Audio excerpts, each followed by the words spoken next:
Hi, I'm Alex Brandsen. I'm a postdoc at the Faculty of Archaeology at Leiden University. And in this talk, I'll be talking about the comparison of machine learning and rule-based approaches for text mining in the archaeology domain across three languages. And this is joint work with Dr. Andreas Vlachidis from UCL and also Alfie Talks-Lien from the University of York.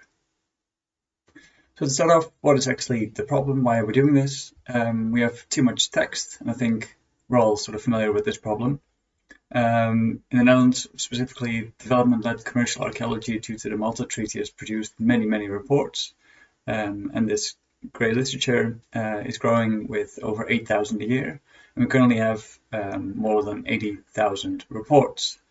And just to show you what this growth is looking like at the moment in this graph, and this is only field reports, this is not even including books, articles, whatever else is being written. And so to be able to efficiently search through this text to get the text that we need for our research, well, we need better tools. Ideally, a search engine, which is what we're making in our project. The search engine is called Agnes. And ideally what we want to do is stuff like this. So here we're looking for cremations between 250 and 500 AD. You can also specify looking for certain artifacts, context, or species names. And being able to search through all this data in a search engine like this is the end goal. Of course, we can just apply a search engine like Google, but the problem is this doesn't fix the two problems that we have in archaeology. That's synonymy and polysemy.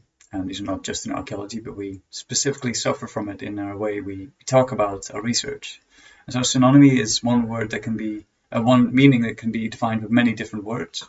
So, for example, the Neolithic can be written as, well, the Neolithic, but also the Late Stone Age, or 3500 BC, 5000 to 4000 BP, 4th millennium BC, and so on. There must be hundreds of different ways to describe a period within the Neolithic. And then the other way around, we've got polysemy. So that's one word that can have multiple meanings. So, for example, Zwifterband is a specific time period, which is defined from a specific excavation event where a specific type of pottery was found for the first time, and that excavation, everything is named after a place in the Netherlands. And so this word actually has four meanings depending on the context.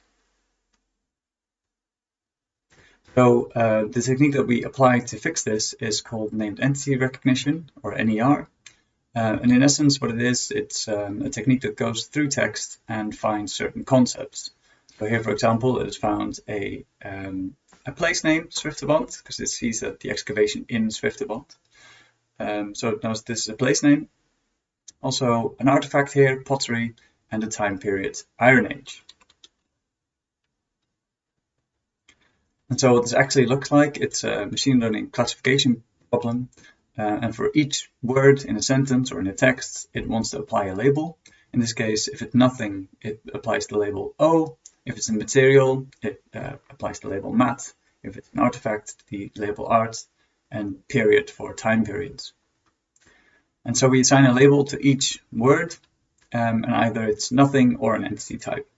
And so it's similar to many machine learning or classification tasks, as in we're just assigning labels to each item in our set.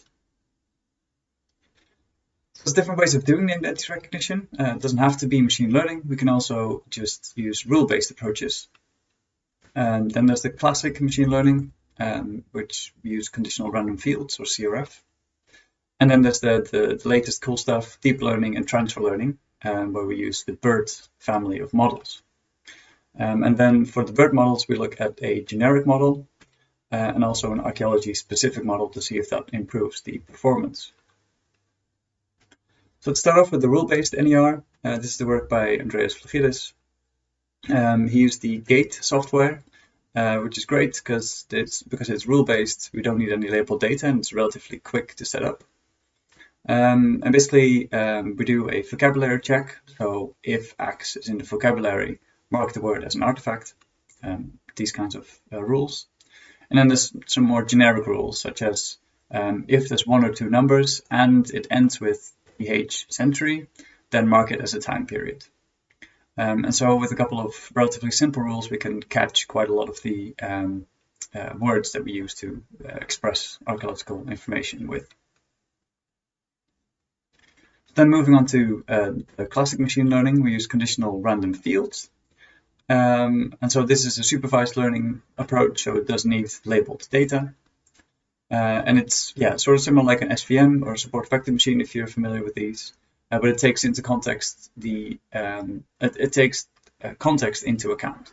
And so an SVM only looks at each individual item on its own.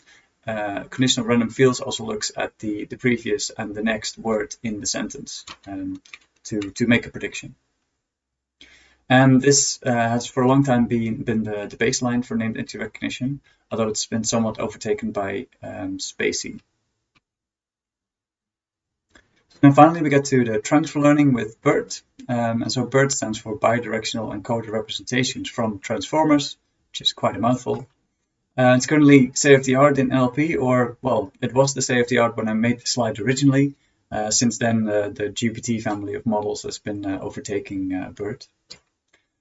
And basically how it works is you train a neural network on a very large generic dataset, an unlabeled generic dataset. And the model learns, in quote marks, the language by trying to predict words.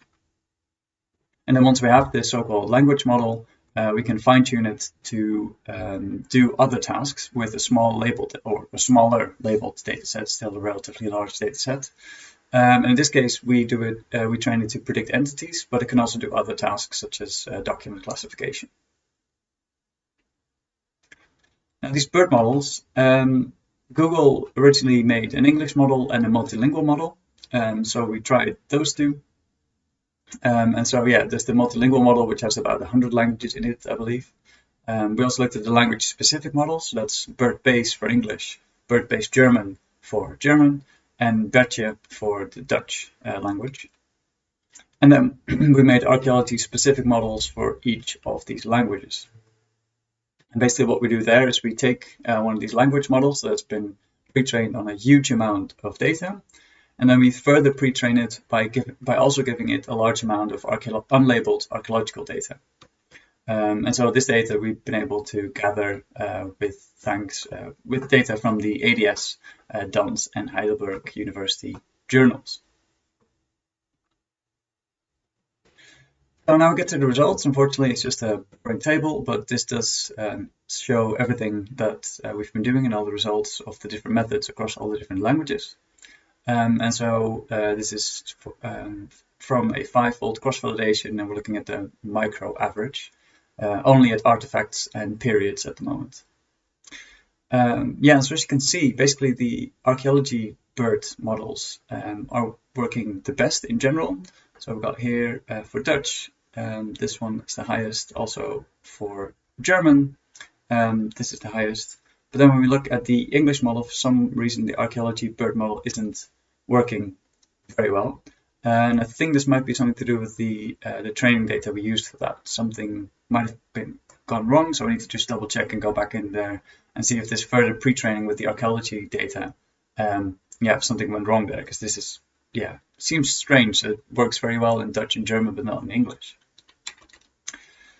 Then another interesting thing I noticed is that quite often with rule-based approaches, you get a high precision but a low recall. So meaning that when a rule says something is an entity, it's quite often correct, but it doesn't always get all of the entities that are available in a corpus. And this is mainly to do with the vocabulary matching. So if somewhere says the word axe, then you're pretty sure it's going to be an axe. But if somebody describes it in a different way, then it's harder to find if it's not in vocabulary. And so generally rule-based methods have high precision but low recall. But here we see for German that for some reason the precision is actually lower than the recall. So this is something I need to look into a bit more and see what's going on there. And why that's happening. Because we see in English and in Dutch also a little bit that does happen, where the precision is much higher than the recall. Then for at least the Dutch methods or the Dutch BERT models, I've been looking into this. I still need to do this for the other languages. Is that we also see that the more specific a model will get, not only does the performance go up, but also the variance in the performance decreases. And so what we see here is that the multilingual model performs, so this is the F1 score over, I believe, 50 folds. No, 10 folds with 5 folds with 10 different seeds, if you know what that means. Basically, what we see here is that we run the same model 50 times and get different results because these models are not deterministic.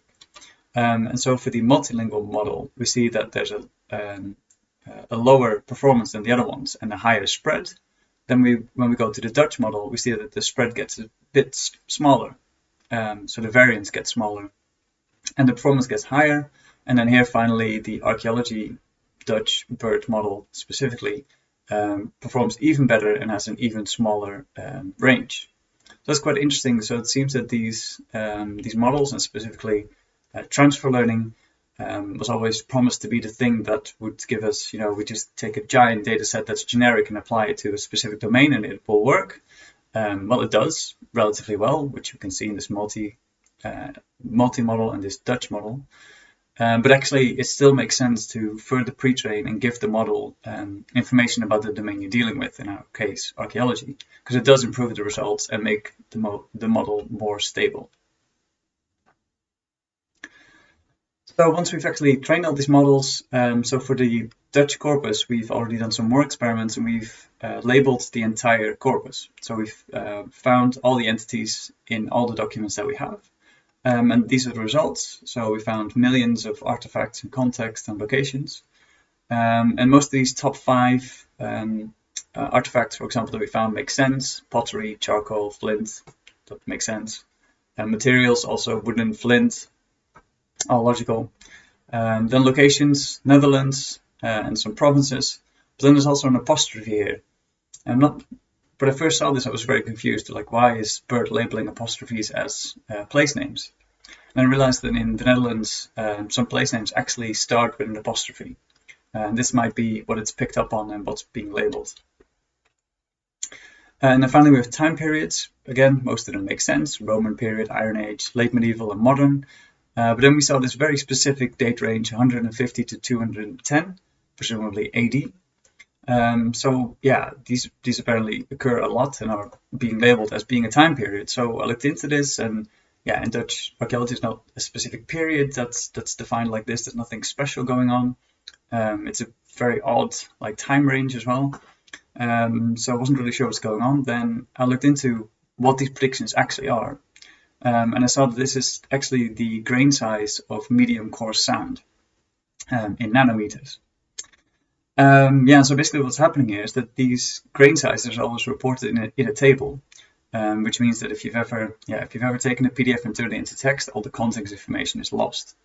And so these numbers, this 150-210, would be seen on its own without any context, no sentence around it. And BERT just assumed that, we've got one number, a dash, and another number. That looks like a date. That looks very much like a year range. So I'm just going to label it as a year range. And I actually think that most archaeologists, if you just show them 150 to 210, they would also assume it's a date range if they have no other context information. And so, yeah, the BERT model seems to be mimicking the human behavior a little bit, which is interesting. So then when we've actually extracted all these time periods, the next step is that we extracted the year ranges from these strings or from these time periods. And so we made a rules-based script using some regular expressions. And so, for example, we turned Neolithic into minus 5200 to minus 3000 using a thesaurus, translating second half to the 3rd century to 250 to 300, and so on. And actually, I've been doing this in Dutch, but recently I saw some work by Kerry Binding and Douglas Tudhope. We're doing the same thing, but in multiple languages. Definitely look into that if you're interested. And then when we actually take all these year ranges, we can then plot stuff, because now we've got numbers we can work with, which is always great. And so we saw some interesting things here. Apparently in the Netherlands, we've got more stuff about the Neolithic than the Mesolithic. Also more Neolithic stuff than Bronze Age stuff. Interesting, not exactly sure why. Definitely something I need to talk to archaeologists about. Then we see, the Iron Age, it increases the amount of stuff, and then Roman times, there's quite a lot. And actually this peak, what you see here, this is the 150 to 210 the grain size problem here. So it's actually shown quite big in this graph. This is completely wrong. This is not actually more stuff that we have from the Roman period. That's just these mislabeled grain sizes. Another thing I found quite telling is that Middle Ages, primarily early Middle Ages, is much less popular or much less found than late Middle Ages. And then, yeah, we've got this modern stuff, which, yeah, of course, archaeologists are not really interested in. We just throw it away. And so it doesn't occur in our reports very often either. I actually think these peaks over here are probably dates from, or years from references that show up in the bibliography, which are also labeled. So to conclude, the rule-based methods, yeah, they're not very popular anymore because it doesn't sound as cool as machine learning, but they are relatively easy to use. You don't need any training data, and it's not actually far off the CRF machine learning method. However, it does need a vocabulary, so that's something to keep in mind. And I would always say to at least try rule-based approaches beforehand when you're doing some sort of task, because it just, yeah, if it works, it's a lot easier than having to do machine learning. BERT does work the best overall, so it has the highest performance, but something to keep in mind is that it is computationally expensive. So for example, all the experimenting with BERT that I've been doing during my PhD calculated that roughly at the same CO2 output because of the electricity used by the GPUs. So that's the same CO2 output as flying from Amsterdam to Prague. And something to keep in mind when using these methods. Yeah, and then creating domain-specific, or in our case, archaeology-specific BERT models does boost the performance, and also produces less variance in the output of the models. And then we also saw that German is harder than Dutch and English, and funnily enough, we also saw this when we were annotating data with students. The German annotation workshop, there were many more questions about what was going on, what is an entity, what is not an entity. And I think that's just because of the way the German language is written, yeah, and because of its grammar rules. For example, compound nouns make things more complicated. And thanks, that was the talk that I gave at the CAA 2023 in session 22 for machine learning. Now, I've got a couple of bonus slides that might be interesting. So, as I said before, BERT was the state of the art, but now GPT is actually winning and doing more impressive stuff. So I didn't have time to present this at the CAA itself, but I thought some of you might be interested. So I also tried using ChatGPT to do some named entity recognition, and it's fairly good at it. So here I've asked ChatGPT to pretend you are an archaeologist and you're annotating artifacts and time periods in text. Then I defined what artifacts and time periods are, and asked it to annotate a sentence. And as you can see, artifacts, it's labeled bronze axe. Well, that's sort of okay. Bronze would be a material, but okay. And then it said time periods early Neolithic over here. That's correct. And Swifterbond, which is also indeed a time period. However, I did miss a quite obvious artifact pot over here. So that's not too great. And also a problem is here that because ChatGPT is a chatbot, it gives me information back in sort of running text, natural language, which is not what we want when we're doing a classification task. We want some sort of structured format. So then asked it, okay, do it again, but output the results in a specific format that we're using. And it managed to do it. So here we have the sentence which I actually lifted from a random ADS report. And so it's labeling it correctly. So it's using these O's to say it's not an entity, and these BNI time periods and artifact type to actually label the time periods and artifacts. So that's going really well, especially in English. And then I thought, okay, let's try this again, but do it in Dutch. And that's where things went a bit strange. So I previously said I only want artifacts and time periods, but then here it's also doing artifact counts. It apparently thinks it's an entity, and it's doing materials as well. And here you also see time reference and time period mixed together. So it does seem to be able to do it and understand the task, but actually getting it to produce the output that you want seems to be difficult. Yeah, that's a bit unfortunate.